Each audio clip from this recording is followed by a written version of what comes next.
มาม่าโอเครสทงคัตสึเธอน่าจะชอบนะไม่รู้หรอกนะโรงเรียนเก่ามึงเจ๋งขนาดไหนแต่อยากลองว่ะรับบทเป็นสมุดครับผมสมุดเป็นเด็กนักเรียนม.ปลายแล้วก็มีปัญหานิดนึงเลยจะต้องย้ายโรงเรียนเข้ามาในโรงเรียนนี้ครับผมสมุดเป็นคนที่ค่อนข้างที่จะฉลาดมากๆช่างสังเกตครับแล้วก็สังเกตคนอื่นพยายามอ่านว่าสถานการณ์นี้เกิดอะไรขึ้นอะไรอย่างเงี้ยแล้วก็พยายามที่จะแก้ไขปัญหาเป็นคนที่มีไหวพริบดีครับผมแล้วก็รักเพื่อนพ้องมากๆสมุดเป็นตัวละครที่มีความเป็นผู้นำแล้วก็มีความคิดสูงมากอยากจะพาเพื่อนให้รอดอยากจะพาเพื่อนไปในทางที่ดีแต่ดอนยังไม่ชอบสมุดเพราะรู้สึกว่าแบบอิจฉามันทำไมคนต้องแบบเชื่อมันวะแบบเชื่อกูบ้างก็ได้กูก็มีความคิดอะไรประมาณนั้นคือจะสังเกตได้ว่าทุก EP ทุกเกมเขาจะเป็นคนลีดก็คือจะมีความเป็นผู้นำสูงค่ะสมุดเขาก็จะมีความเป็นผู้นำแบบที่เป็นผู้นำแบบเงียบๆเป็นคนที่ใช้ความคิดแล้วพอเขาตัดสินใจอะไรได้แล้วเขาก็จะบอกทุกคนว่าเขาคิดแบบนี้ซึ่งในตอนแรกเนี่ยสมุดเขาเป็นคนที่เพิ่งย้ายมาจากโรงเรียนอื่นแล้วก็มีข่าวลือที่ไม่ค่อยดีเท่าไหร่ทำให้เราทุกคนเนี่ยยังค่อนข้างระแวงเขาอยู่ว่าทำไมเขาถึงย้ายมาที่นี่ข่าวลือเป็นเรื่องจริงไหมทำให้ตอนแรกทุกคนเนี่ยยังมีความไม่เชื่อใจสมุดอยู่แต่ว่าก็ต้องไปรอดูว่าทำไมเขาถึงทำให้พวกเราทุกคนแบบเชื่อใจกันได้สมุดในเรื่องก็จะเป็นคนสุขุมแล้วก็แบบใช้สมองเยอะ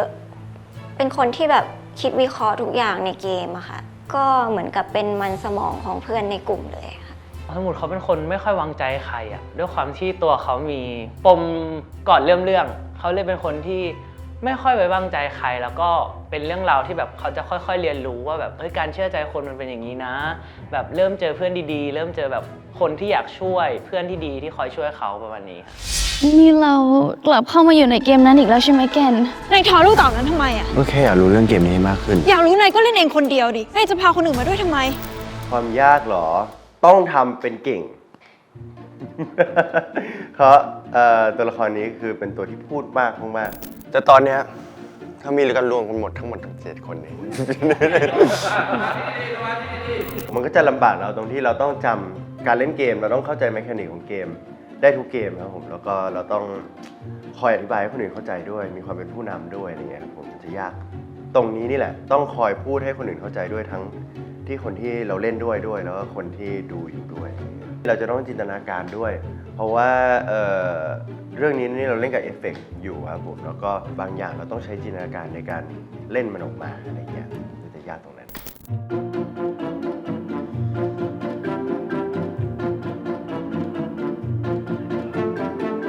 มีเวิร์กช็อปครับผมมีเวิร์กช็อปกับเพื่อนๆทุกคนเลยที่เล่นด้วยกันครับก็จะมีเรียน acting มาทำความเข้าใจตัวละครนะครับผมแล้วก็จะมีการเวิร์กช็อปเล่นเกมก็เล่นบอร์ดเกมเป็นการทดลองเล่นเกมที่คล้ายๆกับเกมที่จะอยู่ในเรื่องครับผมให้เราพอเข้าใจว่ามันเป็นยังไงแล้วก็ลองเล่นเกมนั้นใน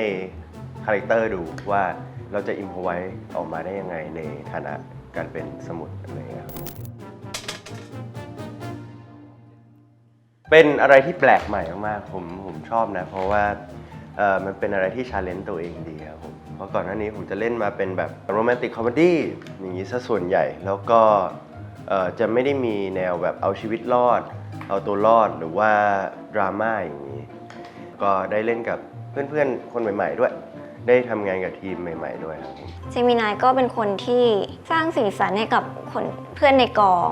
เป็นคนแบบเล่นมุกฮาๆตลกดีค่ะ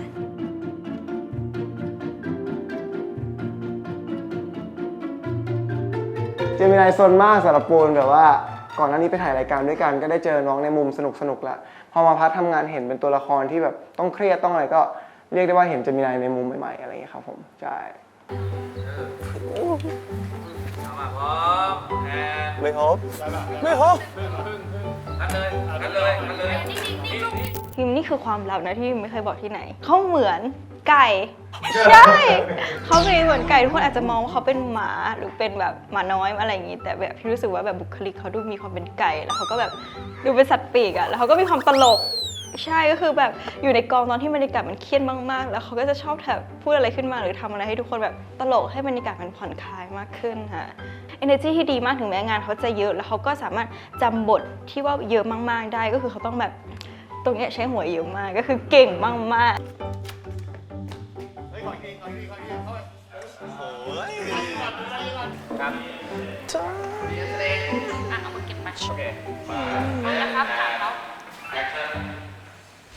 รีบเล่นเกมเถอะ อยู่เฉยๆก็ไม่ได้ช่วยออกจากที่นี่ได้อะ ค่ะพิมพ์นะคะก็คือรับบทเป็นอ้อมค่ะก็คือเป็นนักเรียนในโรงเรียนนั้นค่ะแต่จะเป็นตัวละครที่เหมือนมีความลึกลับขึ้นมาหน่อยก็คือเธอจะแบบมีความแบบ out of nowhere อยู่ว่าแบบเธอมาจากไหนอะไรอย่างงี้ก็คือทุกคนต้องสงสัยในตัวละครนี้แน่ๆค่ะก็จะเป็นคนที่ถ้าจำเป็นเมื่อไหร่ก็จะพูดเมื่อนั้นก็คือจะไม่ใช่ตัวละครที่เหมือนแบบยอมเปิดใจกับใครง่ายๆแล้วก็แบบพูดไปเรื่อยอะไรอย่างงี้ก็คือจะพูดเมื่อจำเป็นค่ะ อ้อมก็จะเป็น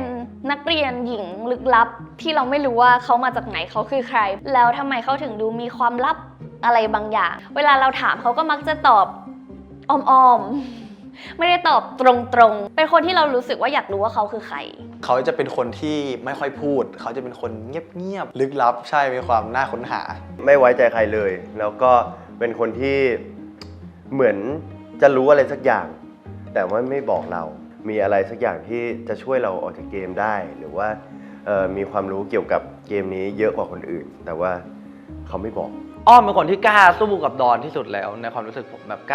ล้าที่จะด่ากล้าที่จะแบบมีปากเสียงด้วย เป็นตัวละครที่ฉลาดแต่ว่าปากจัดด้วยสำหรับผมนะครับผม งั้นก็เอาเลยสิ ทอยเลย ยังไงมันก็เป็นแค่เกมอยู่แล้วนี่ พี่หมอความยากของตัวละครนี้ตัวละครพีมันมีปมด้วยมั้งมันก็เลยยากตรงปมนั้นที่เราต้องไปแบบขี้คายแล้วก็เล่าเกี่ยวกับอดีตของเราและจริงๆว่ายากอีกส่วนหนึ่งของเรื่องด้วยความที่ว่าเกี่ยวกับการเล่นเกมมั้งคือเราต้องเข้าใจในเกมที่เราจะเล่นด้วยมันก็เลยรู้สึกว่ามันยาก เพราะว่าชีวิตจริงคือไม่ค่อยเล่นบอร์ดเกมด้วยมั้งมันก็เลยรู้สึกว่าแบบการเล่นบอร์ดเกมมันต้องใช้สมองแบบเยอะอะไรอย่างเงี้ยค่ะก่อนเริ่มเล่นเราก็จะมีให้ไปเวิร์กช็อปก็คือจะมีเวิร์กช็อปทั้งสองพาร์ทก็คือพาร์ทการแสดงที่เป็นตัวละครแล้วก็พาร์ทการเล่นเกมค่ะก็คือเขาอยากให้เรารู้ฟีลว่าแบบการที่เราเข้าไปอยู่ในเกม8คนอ่ะมันจะเป็นยังไงคือมันจะฟีลลิ่งมันจะไม่เหมือนในการแบบแสดงละครปกติที่เราต้องเป็นตัวละครนั้นแต่อันนี้เราต้องแบบ get in situation ที่มันเป็นเกมด้วยมันก็รู้สึกว่ามันก็ยากค่ะแปลกใหม่ดีค่ะน่าที่จะแบบไปลองกระโจนเข้าไปทำค่ะ รู้ไหมว่าสิ่งที่เธอทำอันตรายแค่ไหนอะ ตัวละครอ้อมคือเขามีเสน่ห์มากเลยอะตัวละครของเขาแบบด้วยนิสัยด้วยแบบตอนเวิร์กช็อปคือพวกผมเวิร์กช็อปด้วยกันแล้วแบบผมเห็นตอนพี่พีมออกแบบคาแรคเตอร์อะแล้วมันแบบว่ามันน่าสนใจมากมันมีทั้งความน่าค้นหามันมีความแบบลึกลับบางอย่างอยู่ที่แบบพี่พีมเก่งมากเลยที่เล่นความลึกลับออกมาได้แบบการจะเล่นให้คาแรคเตอร์มันลึกลับผมรู้สึกว่ามันยากอะ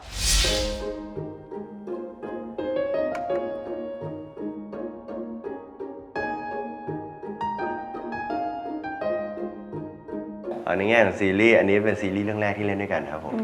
เล่นกับพิมเป็นไงบ้างเหรอพิมเก่งนะพิมโชคโชนเรื่องการแสดง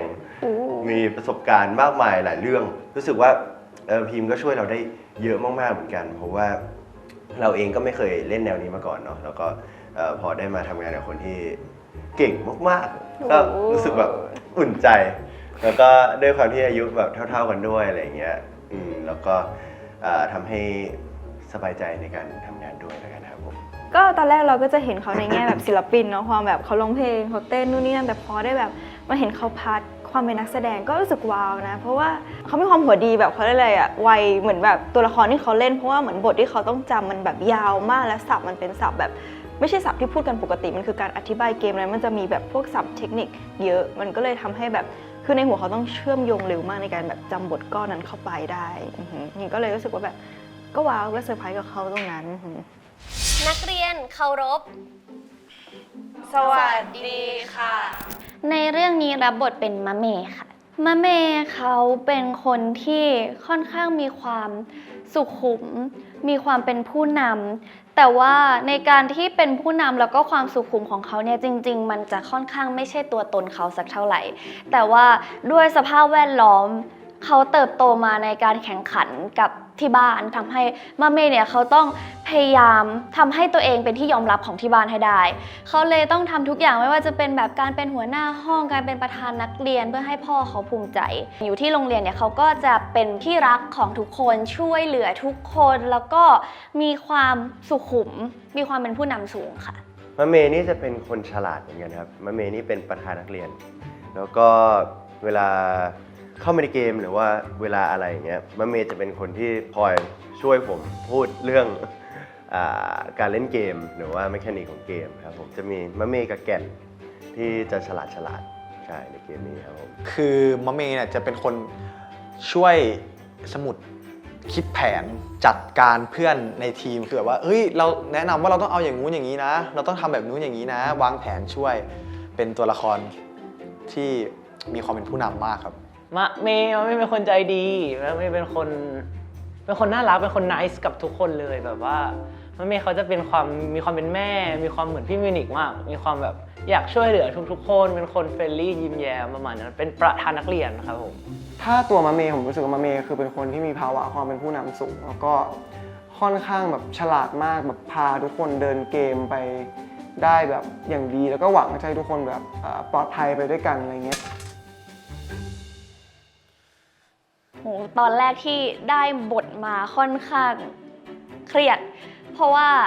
รู้สึกว่าตัวมะเมเขาเป็นตัวละครที่ค่อนข้างลึกเขามีหลากหลายมิติหลากหลายอารมณ์มากแล้วต้นกลางปลายมันมีการเติบโตของตัวละครที่ค่อนข้างเยอะมากๆมันเลยทำให้เราต้องทำการบ้านเยอะมากว่าจุดไหนเป็นจุดที่ทำให้ชีวิตเขาพลิกผันทำให้เขาเปลี่ยนเป็นอีกคนนึงรู้สึกว่าตรงนั้นเป็นจุดที่ค่อนข้างยากกับอีกเรื่องนึงคือเป็นเรื่องที่ใช้ CG ค่อนข้างเยอะทำให้เวลาเราถ่ายมันอยู่ในสกรีนเขียวเยอะแล้วมันไม่ได้เห็นภาพจริงมันเลยต้องใช้จินตนาการเยอะมากบวกกับความแฟนตาซีสูงมากของเรื่องนี้ที่เราเข้าไปเล่นเกมที่มันแบบไม่ได้มีในชีวิตจริง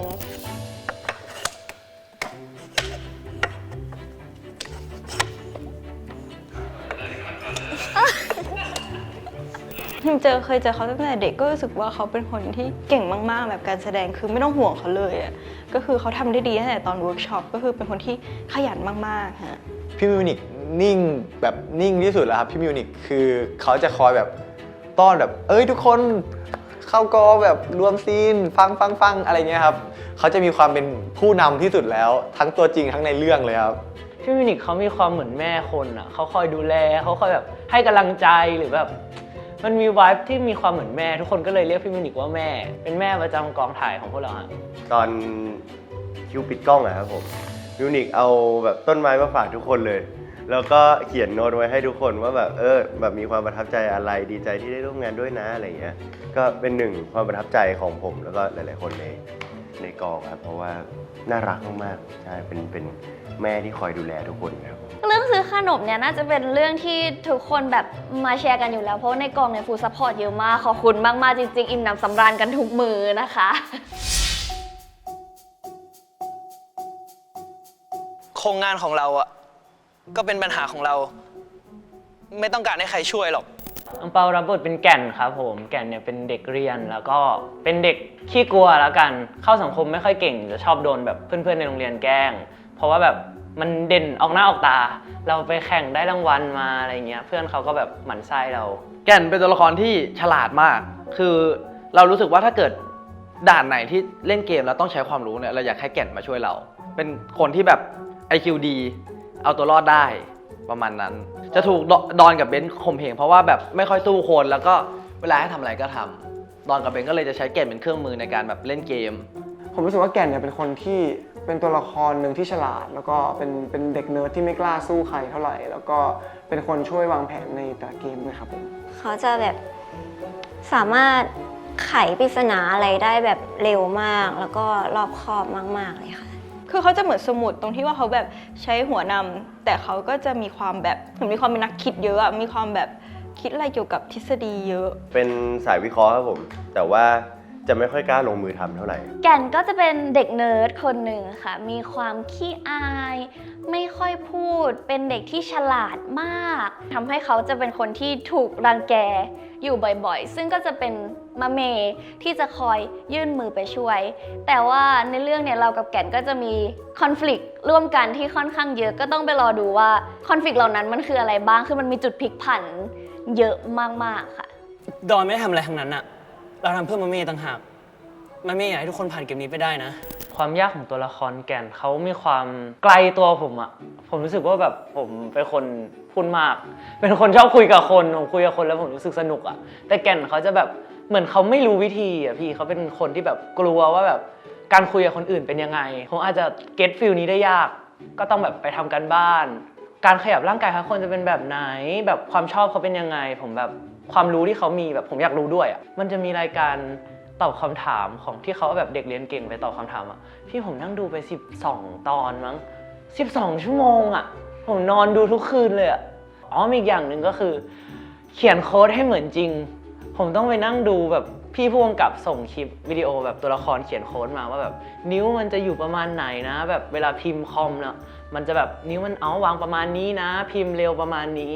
ให้มันสมจริงฮะตัวละครแก่นนี่เป็นคนที่แบบพูดเยอะอะอธิบายเกมหรือมันจะชอบเป็นศัพท์ยากๆอะแบบ binary code 3.141521535 อะไรอย่างเงี้ยผมต้องจำอะผมไม่สามารถใช้สกิลการคุยกับคนได้ผมก็ไปเซิร์ชว่ามันคืออะไรวะที่แก่นพูดแต่ละอย่างเราจะได้แบบเข้าใจตัวละครด้วยประมาณนี้ฮะ ผมชอบอั่งเปานะเพราะว่าผมรู้สึกว่าอั่งเปามีไฟกับการทำงานมีแพชชั่นแล้วก็แบบมีอะไรหลายๆอย่างที่คล้ายผมครับ对不对？还是如果对不对？操这个猪腿，还这么准备เขาแบบใส่แว่นแล้วเขาแบบเหมือนตัวละครนั้นมากๆแล้วพิมก็เห็นความตั้งใจเขาตั้งแต่ตอนเวิร์กช็อปเพราะว่าเหมือนเขาเป็นน้องใหม่ด้วยเหมือนเขาเพิ่งเข้ามาก็แบบเขาดูมีความแบบสงสัยว่าแบบทำอย่างนี้ดีไหมครับอะไรเงี้ยพิมก็รู้สึกว่าเป็นสิ่งที่ดีในตัวเขาแล้วเขาก็เป็นคนเทคแคร์แบบเปิดน้ำแบบนู่นนี่นั่นเขาแบบใส่ใจเล็กๆน้อยๆดีค่ะ เคยเจออั่งเปาเรื่องนี้เรื่องแรกเนาะเป็นเด็กที่ขยันมากๆในการทำงานทุกครั้งมาคือท่องบทมาอย่างนี้คือแก่นเนี่ยจะเป็นคนบทพูดยาวมากๆเพราะเขาจะเป็นคนอธิบายเกมทั้งหมดเพราะเขาเป็นคนเดียวที่เข้าใจก็เลยทำให้บทเขายาวมากแต่ทุกครั้งที่เขามาเขาก็จะอธิบายพูดได้อย่างคล่องแคล่วแล้วก็น้องเป็นคนเรียบร้อยน่ารักเป็นเด็กที่รู้สึกว่าอยากทำงานด้วยไปอีกหลายๆเรื่องเลยค่ะ